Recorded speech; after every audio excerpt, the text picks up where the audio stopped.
Welcome to another edition of Begley's Mailbag here on SNY.TV, where we take your questions on the Knicks and the NBA. Right now, we're going to start with a query from The Cooler, one of my favorites on Twitter. The Cooler wants to know, Emanuel Quickley is having a great year. I think he deserves more minutes than he's getting in New York.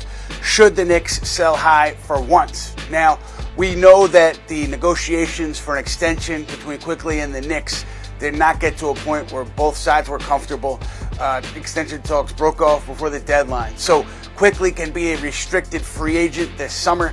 The Knicks can pay him as much as any other team. They can match any offer that comes Quickley's way. But, they have salary cap issues to consider there because you've got big contracts for Julius Randle, a big contract coming for Jalen Brunson, and so there's a lot of money on your books. I think that's a consideration. But with Emanuel Quickley, I can't see them moving him in season unless it's for a major piece, and it's pretty rare that those trades happen in season. You're talking about like Joel Embiid, for instance. Obviously, Philly's not going to move him during the year. That would be, if it happened at all, an off-season conversation. So with regards to Quickley, he would be such a valuable trade chip for the Knicks if they decided to go that route, that I would be surprised if they moved him middle of the season, because generally these big trades, big star trades, tend to happen in the off-season around the draft rather than at the trade deadline. Next, we have a query from Jonathan Macri, Knicks Film School, friend of our show, The Putback on SNY. And Jonathan wants to know, how much currency will be bought with the MSG higher-ups if the Knicks have success in the in-season tournament? I don't know if that's a measuring stick at all in terms of ownership, James Dolan and others around him, when you talk about currency being bought for play on the court. I think what matters is the postseason, right? You got to the second round last year against the Heat. You lost in 6 games. What happens this season? Can you show measurable progress based on what happens this year in the postseason? I think that's essentially what it comes down to. I mean, maybe, the equation changes if, unfortunately, the Knicks were to suffer a big injury and then, they can't win the same amount of games or at the same clip as they would have with that player healthy. But I think by and large, if this team's healthy, I don't think in-season tournament performance is going to be where they're graded or going to factor in to a large degree, if at all, in terms of how ownership sees this group. I think it's more about postseason success, what they can do in the spring this coming year. Got a question from the Bronx Pulse. Bronx Pulse wants to know, is management at all interested in a legitimate backup 4, or are they really going with Hart all season? Now, I know that Tom Thibodeau and others in the organization really like the idea of Josh Hart playing backup power forward coming into the year.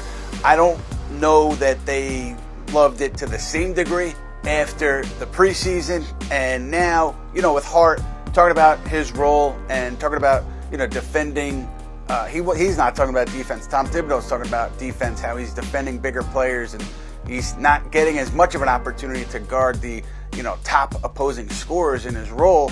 I wonder if the thinking changes there. I haven't heard anything specifically with regards to the Knicks going after a veteran power forward, but the other thing here is, who do you give up? Whose minutes do you clip if you bring in somebody else? Because Tom Thibodeau seems to like this rotation right now, so if you bring somebody else in, I guess you could expand to a 10-man rotation, but you're cutting minutes from somebody else, and this is a team where, with the depth that they have, players are already sacrificing minutes on a night-to-night basis. So I think the Knicks are more likely to stay where they are with Josh Hart and the backup power forward experiment. You can play RJ Barrett there too. Than they are to bring someone else in and then have to do a significant tweak to the rotation and to players' minutes. Brooklyn Saints with a question about realistic moves the Knicks can make without fully gutting the team. And yeah, there are moves out there that you could make. You look at Toronto, right? What are they going to do? They've got Pascal Siakam. They've got OG Anunoby. Both of their deals are coming up, so they have to make decisions on those players heading into the deadline. OG Anunoby would not come cheap. I think Toronto, they got some big offers for Anunoby last year around the deadline. They didn't move him. Does it change this year? I'm not sure, but that's not a player where the Knicks could, let's say just give up a couple picks and be done with it. You would have to give up a pretty significant package, but I think you would have something left over after trading for Anunoby to make another deal. You know, other names, it depends on how teams are playing really in mid-January, early January, before you can really know who's going to be available, who isn't going to be available. Everybody has their eyes on Toronto. I think people are keeping an eye on Minnesota, although they're playing really well. And then, you know, there's Washington, which is struggling. So I think that there are, you know, smaller rotation pieces that you could pick up via trade where you're not giving up a ton.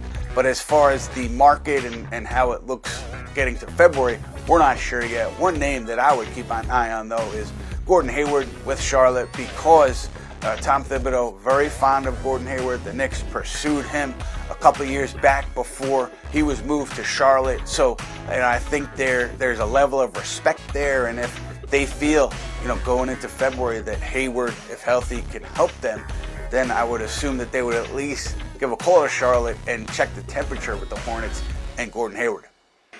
Playoff-bound NYK checks in and wants to know, do you think the Knicks still view Quentin Grimes as a valuable player, or is he expendable? Yeah, I think that the idea that Quentin Grimes, because of this slow start, has somehow been devalued by the organization, I don't think there's anything there. I think the organization values Quentin Grimes highly.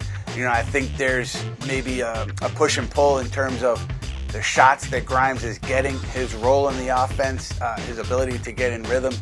He hasn't shot the ball as well as he had in the past to date here, but I think his shot's going to fall as you go forward this season. I think the Knicks feel that way too.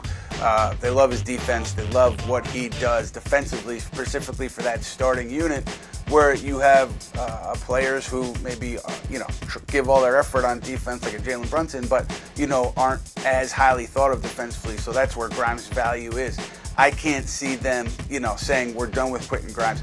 Are they more apt to move Quentin Grimes in a bigger deal because they have Dante DiVincenzo and other wings?